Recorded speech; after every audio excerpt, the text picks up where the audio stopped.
বলেশ্বর নদীতে নিখোঁজ হয়েছে যে ওমর ফারুক, সেই ওমর ফারুককে খোঁজার জন্য কিন্তু ফায়ার সার্ভিস টিম যারা পাথরঘাটা রয়েছে তারা কাজ করেছে, কিন্তু তাদের এখানে কিন্তু ডুবুরি টিম না থাকার জন্য তারা পটুয়াখালী থেকে খবর দেওয়া হয়েছে আরেকটি টিম ও ডুবুরি দল।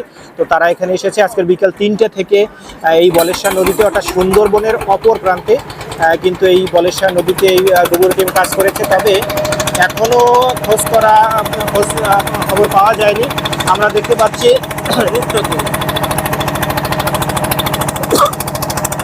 3টে থেকে কিন্তু তারা কাজ করে যাচ্ছে, তবে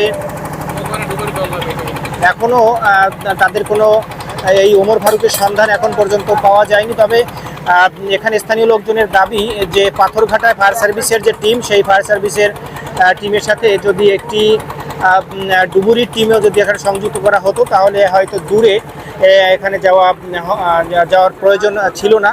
তবে আমরা চাই যে এই ফায়ার সার্ভিস টিমটা যাতে এখানে পাথরঘাটা একটি ডুবুরি টিম এখানে আনা হয়।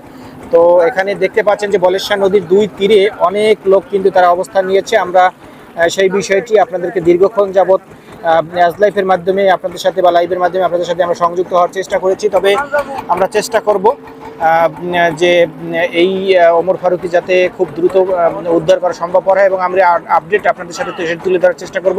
পানির নিচের অংশ এটা আমি বলতে পারবো না। আমি অনেক লাশ হচ্ছে যে ঘটনাস্থলে পাইছি, অনেক লাশ হচ্ছে যে 200 হাত দূরত্বে পাইছি, 200 ফিট। এটা অনেক সময় স্রোতে নিয়ে যায়, বাচ্চা লাশ তো বেশিরভাগই নিয়ে যায়। আমি পরশু দিনে কিন্তু বরগুনার একটা লাশ উঠে গেছি, ওটাও একটা ছোট খাল ছিল, কিন্তু লাশটায় নর্মালি আপনার 300 ফিট দূরে নিয়ে ওই জায়গায় আটকে আসছিল। একটা মাঝে গাছ ছিল, গাছে লাশ এখানে পরিস্থিতি এই জায়গায় পানির স্রোত একটু বেশি, কিন্তু এই জায়গায় যে থাকার মতো ওইরকম অপশন দেখতেছি না। আর ওইদিকে হচ্ছে যে মাটিটা কাদা কাদা হলো পিছলে, একবারে পিছলে, ওই পিছলিতে হয়তো বা নাও থাকতে পারে, কিন্তু ওইরকম যে কাপ থাকলে হয়তো বা লাশটা খুঁজে আশেপাশে পাওয়া যেত, কিন্তু এখন বলতে পারতেছি না। আমরা চেষ্টায় আছি। কাদার পরিমাণ বেশি হলে কিছু দ্বীপে যাওয়ার সম্ভাবনা আছে কিনা? কাদার পরিমাণ এটা হচ্ছে যে রেতের বাইরে যাবে না, যে রেতটা আছে রেতের পরে সমান হয়ে এদিক দিয়ে আবার হালকা একটু উঁচু আছে, তো এই রেতের ভিতরেই থাকবে না হয় থাকবে না। এটা একেবারেই পিছলে।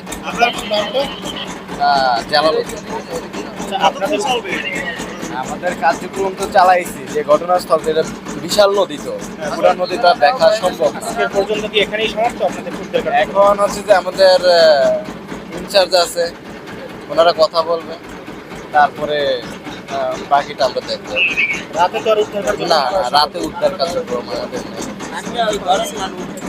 তো দর্শক, আমরা আসলে এই বলেশ্বর নদীতে কিন্তু এখন কথা নেওয়ার চেষ্টা করেছি যে এই যে ফায়ার সার্ভিসের যে ডুবুরি টিম এখানে যিনি কাজ করেছে জালাল, তো আসলে তার নাম এর আগেও আমরা শুনেছি, বেশ অনেক নামধাম রয়েছে তার।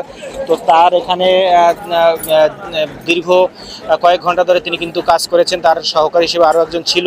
তবে এখন পর্যন্ত এই ছেলেটির কোনো উদ্ধার, অর্থাৎ এই যে নিখোঁজ হয়েছে যে ওমর ফারুক, সেই ওমর ফারুককে খুঁজে পাওয়া যায়নি। আমরা দেখতে পাচ্ছি ফায়ার সার্ভিসের হয়তো টিম তাদের যে কার্যক্রম সেটি হয়তো আজকের মতো হয়তো এখানে সমাপ্ত করেছে। তবে আমরা এখানে হয়তো তারা উঠে আজকের যে উদ্ধার কার্যক্রম যেহেতু সন্ধ্যা ঘনিয়ে এসেছে, যার জন্য আমার মনে হয় যে আজকের তাদের উদ্ধার কার্যক্রম এখানে শেষ হয়তো বা হয়ে যাবে। আমরা আসলে এই ওমর ফারুকের শেষ পর্যন্ত আসলে খুঁজে পাওয়া যায় কি না সেটিও আপনাদের সাথে আমরা শেয়ার করব, পরবর্তীতে জানানোর চেষ্টা করব বা ভিডিওর মাধ্যমে আপনাদের সাথে সংযুক্ত করার চেষ্টা করব। এখানে দেখতেই পাচ্ছেন স্থানীয় লোকজন কিন্তু সকলেই কিন্তু অধীর আগ্রহে কিন্তু অপেক্ষায় ছিল যে এই যে নিখোঁজ ওমর ফারুককে যাতে খুব দ্রুত খুঁজে পাওয়া যায়। তবে শেষ পর্যন্ত অনেক খোঁজাখুঁজি করার পরেও এখন পর্যন্ত তার কোনো সন্ধান পাওয়া যায়নি। আজকে সকাল 8টা থেকে কিন্তু খোঁজাখুঁজি চলছে, এখনও চলমান ছিল, কিন্তু এখন পর্যন্ত এই নিখোঁজ ছেলেটিকে কিন্তু এখন পর্যন্ত খুঁজে পাওয়া সম্ভবপর হয়নি।